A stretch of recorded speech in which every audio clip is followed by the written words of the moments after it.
ഈ S F ഐക്കാർക്കെതിരെ വീണ്ടും governor വടിയെടുത്തിരിക്കുകയാണ്. മുൻപ് നാം പലവട്ടം ആരിഫ് മുഹമ്മദ് ഖാൻ ഉണ്ടായിരുന്നപ്പോൾ കണ്ടതാണ്. ഇപ്പോൾ ഏറ്റവും പ്രധാനപ്പെട്ട സവർക്കറുമായി ബന്ധപ്പെട്ടാണ് ചില ഉപദേശങ്ങളെല്ലാമാണ് ഗവർണർ എസ് എഫ് ഐക്ക് നൽകുന്നത്. ആ ഉപദേശങ്ങൾ ഗവർണർ കേൾക്കുമോ? ഈ എസ് എഫ് ഐ കേൾക്കുമോ? തീർച്ചയായിട്ടും എസ് എഫ് ഐക്ക് അത് കേട്ടേ മതിയാവും. ഇല്ലെങ്കിൽ ആരിഫ് മുഹമ്മദ് ഖാൻ അല്ല രാജേന്ദ്ര അർലേക്കർ ഒരു പാഠം പഠിപ്പിക്കും. വളരെ സൗമ്യനാണ്, ശാന്തനാണ്, കാര്യമാത്ര പ്രസക്തമായി മാത്രമേ അദ്ദേഹം സംസാരിക്കുകയുള്ളൂ. ഇതുവരെ നമുക്കറിയാം അദ്ദേഹം എങ്ങനെയാണ് പെരുമാറുന്നതെന്ന്. നമുക്ക് അദ്ദേഹം വന്ന് ചുമതല ഏറ്റെടുത്ത് ഇത്രയും ദിവസങ്ങൾ കൊണ്ട് വ്യക്തമായി. കേരളം അഭിമുഖീകരിക്കുന്ന ഏറ്റവും വലിയ പ്രശ്നം സാമ്പത്തിക പ്രശ്നമാണ്. അത് എങ്ങനെയെങ്കിലും പരിഹരിക്കാനായിട്ട് അദ്ദേഹം മുൻകൈയെടുത്തു. മുഖ്യമന്ത്രിയെയും വിളിച്ചു, കേന്ദ്ര ധനമന്ത്രിയെയും വിളിച്ചു. രണ്ടുപേരെയും ഒരു മേശയ്ക്ക് ചുറ്റുമിരുത്തി സംസാരിപ്പിച്ചു. കേരളത്തിൻ്റെ ഈ സാമ്പത്തിക പ്രയാസം, ഈ പ്രതിസന്ധി മറികടക്കാൻ ആശാവഹമായ പുരോഗതി ആ ചർച്ചയിൽ കൈവരിച്ചു. അതിൻ്റെ അനുരണനങ്ങൾ അല്ലെങ്കിൽ അതിൻ്റെ ഭാവി എന്താണെന്ന് നമുക്ക് വരും ദിവസങ്ങളിലേ അറിയാൻ പറ്റുള്ളൂ. പക്ഷേ വളരെ പെട്ടെന്ന് തന്നെ ഏതാണ്ട് 6,000 കോടി രൂപ കടമെടുക്കാൻ, 5,900 കോടി രൂപ കടമെടുക്കാനുള്ള അനുവാദം കേന്ദ്രത്തിൽ നിന്ന് ലഭിച്ചു. അതൊക്കെ ഇങ്ങനെ പല കാരണങ്ങൾ കൊണ്ട്, സാങ്കേതിക പ്രശ്നങ്ങളൊക്കെ കൊണ്ട് തടസ്സപ്പെട്ട് നിന്നതാണ്. പക്ഷേ ഗവർണറുടെ ഇടപെടൽ കൊണ്ട് കേന്ദ്ര സർക്കാർ അനുഭാവപൂർണമായൊരു സമീപനം സ്വീകരിച്ചു. അത് അർലേക്കറിൻ്റെ മിടുക്കാണ്, അദ്ദേഹത്തിൻ്റെ വിജയമാണ്. ഇതിൽ നിന്ന് എസ് എഫ് ഐ മനസ്സിലാക്കേണ്ടത് തങ്ങളുടെ ഈ വിരട്ടി ഭീഷണിപ്പെടുത്തി വരുതിക്ക് നിർത്താം ഗവർണറെയും അല്ലെങ്കിൽ ലോകത്തുള്ള എന്തിനേയും ഞങ്ങളങ്ങ് തേച്ച് നമ്മൾ ചവിട്ടി അരച്ച് കളയും എന്നൊക്കെയുള്ള എസ് എഫ് ഐയുടെ ആ വിചാരമുണ്ടല്ലോ, അതങ്ങ് മാറ്റിവെച്ചേക്കും. അത് അർലേക്കറുടെ അടുത്ത് നടക്കില്ല. അടിമുടി RSS ആണ് അർലേക്കർ. തലമുടി തൊട്ട് പാദം വരെ അദ്ദേഹത്തിൻ്റെ വ്യക്തിത്വം സമ്പൂർണ്ണമായിട്ടും RSS വാർത്തെടുത്തതാണ്. RSSൻ്റെ ആശയം, RSSൻ്റെ ആദർശം, RSSൻ്റെ രീതികൾ, RSS ശൈലി ഒക്കെ നമുക്ക് അദ്ദേഹത്തിൻ്റെ വ്യക്തിത്വത്തിൽ കാണാം. അത് ജീവിക്കുന്ന ഒരു RSS ആദർശമാണ് അർലേക്കർ. അത് തിരിച്ചറിഞ്ഞ് മുന്നോട്ട് പോയാൽ എസ് എഫ് ഐക്ക് നല്ലത്. അതോടൊപ്പം തന്നെ സവർക്കർ അതുമായി ബന്ധപ്പെട്ട് പരാമർശമാണല്ലോ ഇത്തരം സംഭവങ്ങൾക്ക് കാരണം. ഇപ്പോൾ എസ് എഫ് ഐയുടെ തന്നെ നേതാവ് എത്തിയിട്ടുണ്ടല്ലേ ഇതിനെതിരെ. സാനു ഗവർണർക്കെതിരെ, അത് എനിക്ക് തോന്നുന്നു ഈ സംഭവം ഉണ്ടായി ഗവർണർ പറഞ്ഞത് എല്ലാ മീഡിയയിലും വന്നു, മാധ്യമങ്ങളെല്ലാം അത് കൊടുത്തു. പക്ഷേ പണ്ടൊക്കെ ആണെങ്കിൽ ആരിഫ് മുഹമ്മദ് ഖാൻ എന്തെങ്കിലും പറഞ്ഞാൽ ഉടൻ തന്നെ എസ് എഫ് ഐ നേതാക്കൾ ചാടി വീണ് പ്രത്യാക്രമണം നടത്തുമായിരുന്നു. ഇപ്പോൾ അങ്ങനെയൊന്നും കണ്ടില്ല. വലിയ മിതത്വം CPM നേതാക്കളുടെ ഭാഗത്തുനിന്ന് തന്നെ ഉണ്ട്. അവർ ആരും ഇതിൽ പ്രതികരിച്ചിട്ടില്ല. സാധാരണ നിലയ്ക്ക് അവരുമൊക്കെ പ്രതികരിക്കുന്നതാണ്. സംസ്ഥാന സെക്രട്ടറി ഗോവിന്ദൻ തുടങ്ങി ഇവിടുത്തെ ഒരു ബ്രാഞ്ച് സെക്രട്ടറി വരെ പാവം ആരിഫ് മുഹമ്മദ് ഖാനെ ചീത്ത പറഞ്ഞുകൊണ്ട് രംഗത്ത് വരാറുണ്ട്, സോഷ്യൽ മീഡിയയിൽ ഉൾപ്പെടെ, ചാനലുകളിലും ഒക്കെ. പക്ഷേ ഇവിടെ ഇപ്പോൾ നമ്മൾ കാണുന്നത് CPM നേതാക്കളൊന്നും മിണ്ടുന്നില്ല. അതിൻ്റെ കാരണം എന്താണെന്ന് ഞാൻ ആദ്യമേ പറഞ്ഞു. പക്ഷേ ഈ എസ് എഫ് ഐയുടെ സാനു ഇക്കാര്യത്തിൽ പ്രതികരിച്ചിട്ടുണ്ട്. ഞങ്ങൾ അങ്ങനെയല്ല, നമ്മൾ ആനയാണ് ചേനയാണ് എന്നൊക്കെ പറഞ്ഞ് പ്രതികരിച്ചിട്ടുണ്ട്. എന്തായാലും ഈ സവർക്കറുടെ കാര്യത്തിൽ ദേശസ്നേഹികളായ ഏത് മനുഷ്യർക്കും, ഏത് ഭാരതീയ പൗരനും തോന്നുന്നത് ഗവർണർക്കും തോന്നി. അദ്ദേഹം അത് വ്യക്തമായിട്ട് പറഞ്ഞു. ആരിഫ് മുഹമ്മദ് ഖാനെതിരെ ഉയർത്തിയ ബാനറാണ്, അതിപ്പോഴും അവിടെ അഴിച്ചു മാറ്റിയിട്ടില്ല. നോക്കൂ, നമ്മുടെ ഈ സർവകലാശാലകളൊക്കെ എത്രമാത്രം വികൃതമായിട്ടാണ് ലോകത്തിൻ്റെ മുന്നിൽ പ്രദർശിപ്പിക്കപ്പെടുന്നത്. ഈ ചുവരെഴുത്തുകളും ഈ പറയുന്ന വിദ്യാർത്ഥി രാഷ്ട്രീയത്തിൻ്റെ ഏറ്റവും നെറികെട്ട ബീഭത്സമായ മുഖങ്ങളാണ് പല സ്ഥലത്തും നമ്മൾ കാണുന്നത്. നമ്മൾ വിദേശത്തൊക്കെ പോകും, എത്ര സർവകലാശാലകൾ എത്ര മനോഹരമായിട്ട്.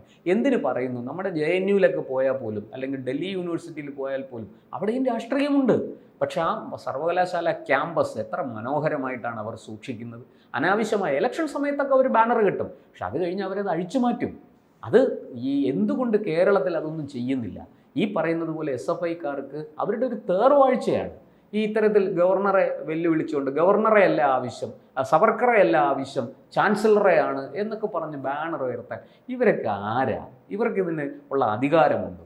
ഈ പറയുന്നത് പോലെ കേരളത്തിൻ്റെ അങ്ങ് എഴുതി കൊടുത്തിരിക്കുകയാണോ എസ് എഫ് ഐക്ക് ഈ സവർക്കറെ ചീത്ത പറയാൻ?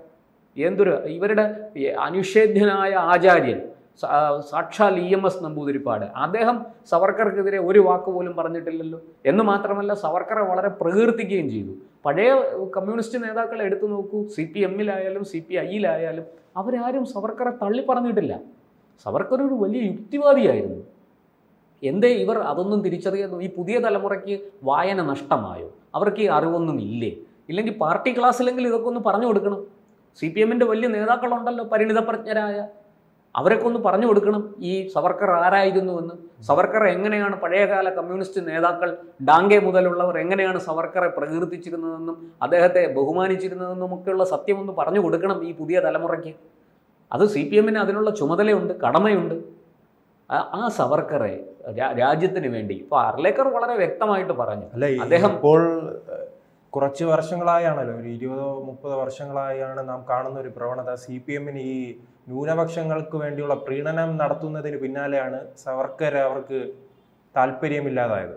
അതെ, അത് ഈ ശരിക്കും അതിന് 20 വർഷത്തെ പഴക്കമൊന്നുമില്ല, ഒരു പതിറ്റാണ്ട്, ഏതാണ്ട് ഒരു 10 വർഷത്തെ പഴക്കമാണ്. സവർക്കറെ പോലുള്ള ദേശീയ ബിംബങ്ങളെ, നമ്മൾ ആ വാക്ക് തന്നെ പറയണം, ദേശീയ ബിംബങ്ങളെ ഇങ്ങനെ ചീത്ത പറഞ്ഞുകൊണ്ട്, അവരെ അധിക്ഷേപിച്ചുകൊണ്ട് സവർക്കർ ചെയ്ത തെറ്റ് എന്താണ് എന്നും ഇവരൊന്ന് പറഞ്ഞു തരട്ടെ. വെറുതെ അങ്ങ് ആക്ഷേപം ഉന്നയിക്കുകയാണ്. സവർക്കർ ഷൂ നക്കി. ആരുടെ ഷൂ നക്കി? ഒരു സിനിമയിലെ ഏതോ ഒരു ദൃശ്യം വെച്ചുകൊണ്ട് സവർക്കറെ ഷൂ വർക്കർ, ഇതൊക്കെ ഈ പറയുന്ന റെഡ് ജിഹാദി സ്ലീപ്പർ സെല്ലുകൾ ഉണ്ടാക്കി വിടുന്ന ചില നരേറ്റീവ്സാണ്. ആ നരേറ്റീവ്സിൻ്റെ ചുവട് പിടിച്ച അത് വിഴുങ്ങി എടുത്ത് ഛർദ്ദിക്കാൻ, അവന്മാർ ഛർദ്ദിച്ചതിനെ വീണ്ടും വിഴുങ്ങി ഛർദ്ദിക്കാൻ ഈ SFIക്ക് നാണമില്ലേ?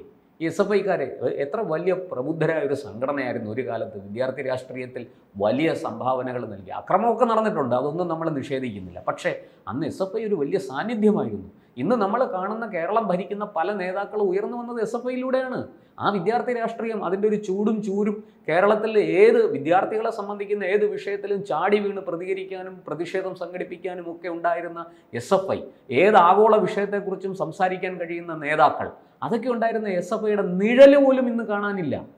ഇന്ന് ഒരു എന്താ പറയേണ്ട, വായിൽ തോന്നിയത് കോതയ്ക്ക് പാട്ടെന്ന് പറഞ്ഞ പോലെ, ഈ പറയുന്ന പോലെ സവർക്കറെയൊക്കെ ചീത്ത പറഞ്ഞുകൊണ്ട് മഹാനായ വിപ്ലവകാരി എന്നാണ് അദ്ദേഹത്തെ വിശേഷിപ്പിച്ചത് കമ്മ്യൂണിസ്റ്റ് നേതാക്കൾ പോലും. മഹാനായ വിപ്ലവകാരി, സാമ്രാജ്യത്വത്തെ വെല്ലുവിളിച്ച, സൂര്യനസ്തമിക്കാത്ത സാമ്രാജ്യത്വത്തെ വെല്ലുവിളിച്ച മഹാനായ വിപ്ലവകാരിയാണ് സവർക്കർ എന്ന ഭാഷ്യമാണ് കമ്മ്യൂണിസ്റ്റ് നേതാക്കൾക്കുണ്ടായിരുന്നത്. അതുപോലും തിരിച്ചറിഞ്ഞുകൂടാത്ത, ചരിത്രം അറിഞ്ഞുകൂടാത്ത, കുറേ എട്ടും പൊട്ടും തിരിയാത്ത കുറേ പിള്ളേർ ഇറങ്ങിയിരിക്കുകയാണ് സവർക്കറേയും ഇപ്പോൾ ഗവർണറേയും ഒക്കെ ചീത്ത പറയാൻ. ഈ ഗവർണർ അർലേക്കർ ആരാണ്, ആരിഫ് മുഹമ്മദ് ഖാൻ ആരാണ്, ഇതൊക്കെ ഒന്ന് മനസ്സിലാക്കണം SFI. അല്ലാതെ വെറുതെ ഈ ചുമ്മാ അന്തരീക്ഷ മലിനീകരണം ഉണ്ടാക്കരുത്. ജിഹാദി ഇടതുപക്ഷ ഇപ്പൊ പറഞ്ഞ പുതിയ കുട്ടികളടുത്ത് ചോദിക്കുമ്പോൾ സവർക്കർ ആരെന്ന് പറയുമ്പോൾ ഷൂ നാക്കിയെന്ന് അങ്ങനെ അറിയാവൂ. അത് ഏതോ ഒരു സിനിമയിൽ, ഒരു കാലാപാനി എന്ന് പറയുന്ന സിനിമയിൽ ഒരു ദൃശ്യം കണ്ടിട്ടാണ് അവർ ഇത് സവർക്കർ ചെയ്തു എന്നാണ് അവർ ധരിച്ചിരിക്കുന്നത്. പക്ഷെ നാം അത് ചരിത്രം പഠിക്കുമ്പോൾ സവർക്കറെ കുറിച്ച് ക്ലാസുകൾ പോയിട്ടില്ല എന്ന് സംശയമാണ്. അതെ, അദ്ദേഹം ചെയ്ത ത്യാഗം എത്ര വലുതാണ്. ഇപ്പൊ അർലേക്കർ തന്നെ പറഞ്ഞു, എന്താണ്, സവർക്കർ ഒരിക്കലും സ്വന്തം കാര്യത്തിന് വേണ്ടി ഒന്നും ചെയ്തിട്ടില്ല. അദ്ദേഹം ജീവിച്ചതും മരിച്ചതും ഒക്കെ മറ്റുള്ളവർക്ക് വേണ്ടിയിട്ടാണ്, രാഷ്ട്രത്തിന് വേണ്ടിയിട്ടാണ്. അദ്ദേഹത്തിൻ്റെ എല്ലാ പ്രവർത്തനങ്ങളും രാജ്യത്തിന് വേണ്ടിയിട്ടായിരുന്നു, സ്വാതന്ത്ര്യത്തിന് വേണ്ടിയിട്ടായിരുന്നു. അദ്ദേഹം ഒരു കാലത്തും സ്വന്തം കാര്യം നോക്കി ജീവിച്ചിട്ടില്ല. അദ്ദേഹം സ്വന്തം കുടുംബത്തിന് വേണ്ടി ജീവിച്ചിട്ടില്ല. ഈ രാഹുൽ ഗാന്ധി ഉൾപ്പെടെയുള്ള വിമർശിക്കുമ്പോൾ ഇന്ദിരാഗാന്ധി സവർക്കർക്ക് വേണ്ടി ഏറ്റവും കൂടുതൽ ശബ്ദിച്ച ഒരാളാണ് ഇന്ദിരാഗാന്ധി. ഇന്ദിരാഗാന്ധി മാത്രമല്ല, നെഹ്റുവിന് പോലും എന്ത് ബഹുമാനമായിരുന്നു സവർക്കറോട്. ഇവർക്കിതൊന്നും മനസ്സിലാക്കാനുള്ള കഴിവില്ലല്ലോ ഈ പുതിയ തലമുറ. രാഹുൽ പറയുന്നത് നമുക്ക് മനസ്സിലാക്കാം. രാഹുൽ പിന്നെ ഇന്ത്യക്ക് പുറത്തു പോയി ഇന്ത്യയെ തോൽപ്പിക്കാൻ ഞങ്ങളെ സഹായിക്കണേ എന്ന് ആവശ്യപ്പെട്ട ആളാണ്. ഇത്ര വലിയൊരു ഒരു എന്താ പറയണ്ടേ, മരമണ്ടനാണല്ലോ ഈ പ്രതിപക്ഷ നേതാവായിട്ടിരിക്കുന്നത് എന്നുള്ള ദുഃഖം എനിക്കുമുണ്ട്. ഇപ്പോൾ തന്നെ അദ്ദേഹം പറഞ്ഞത്, ഇപ്പോൾ അദ്ദേഹത്തിനെതിരെ ഒരു കേസ് വന്നിരിക്കുകയാണ്. എന്താ, ഇന്ത്യൻ സ്റ്റേറ്റിനെതിരെയാണ് ഞങ്ങളുടെ യുദ്ധം. ഈ രാജ്യദ്രോഹത്തിന് ഇതിനേക്കാളും വലിയൊരു തെളിവ് വേണം. ഇത്രയ്ക്ക് വീണ്ടും വിചാരമില്ലാതെയാണല്ലോ ഇദ്ദേഹം സംസാരിക്കുന്നത്.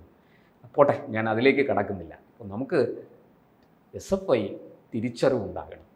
അവരാദ്യം മനസ്സിലാക്കേണ്ടത് ആരിഫ് മുഹമ്മദ് ഖാനെ പോലെ വൈകാരികമായി പ്രതികരിക്കുന്ന ഒരാളല്ല അർലേക്കർ. അർലേക്കർ കണക്ക് കൂട്ടി കൃത്യമായി മുൻപിൻ ചിന്തയോടുകൂടി വളരെ ആഴത്തിൽ പഠിച്ച് പ്രതികരിക്കുന്ന ഒരാളാണ്. അദ്ദേഹത്തിനോട് മുട്ടാൻ പോകരുത്. പണ്ട് മമ്മൂട്ടി ഒരു സിനിമയിൽ പറയുന്ന ഒരു ഡയലോഗാണ് എനിക്ക് ഓർമ്മ വരുന്നത്. ഈ വെറുതെ ഇറച്ചിയിൽ മണ്ണ് വറ്റിക്കേണ്ട, SFIയെ പുള്ളി പൂട്ടിക്കിട്ടും. മൂപ്പർക്ക് അതിനുള്ള ശക്തിയുണ്ട്, അറിവുണ്ട്, ബുദ്ധിയുണ്ട്, കഴിവുമുണ്ട്. അദ്ദേഹം വിചാരിച്ചാൽ ആ കാര്യം സാധിക്കും. അദ്ദേഹം, ഞാൻ നേരത്തെ പറഞ്ഞല്ലോ, കാര്യമാത്ര പ്രസക്തമായി മാത്രം സംസാരിക്കുന്നയാളാണ്. അദ്ദേഹം വെറുതെ ശബ്ദകോലാഹലങ്ങൾ ഉണ്ടാക്കില്ല SFIയെ പോലെ. അതുകൊണ്ട് നിങ്ങൾ മനസ്സിലാക്കി അദ്ദേഹത്തെ തിരിച്ചറിഞ്ഞ് അർലേക്കറിന് അർഹിക്കുന്ന ബഹുമാനം, അദ്ദേഹത്തെ സിംഹാസനത്തിൽ ഇരുത്തി പൊക്കുകയൊന്നും വേണ്ട. പക്ഷേ ഗവർണറാണ്, നമ്മുടെ സ്റ്റേറ്റിൻ്റെ ഭരണാധികാരിയാണ്, സംസ്ഥാനത്തിൻ്റെ ഭരണചക്രം നിയന്ത്രിക്കുന്നയാളാണ് അർലേക്കർ, ഗവർണർ. അത് തിരിച്ചറിഞ്ഞുകൊണ്ട് ആ ബഹുമാനം നൽകി അദ്ദേഹത്തോട് ഇടപെടണം. അനാവശ്യമായ വിവാദങ്ങൾക്ക് പോകരുത്, അത് നിങ്ങൾക്ക് നല്ലതല്ല.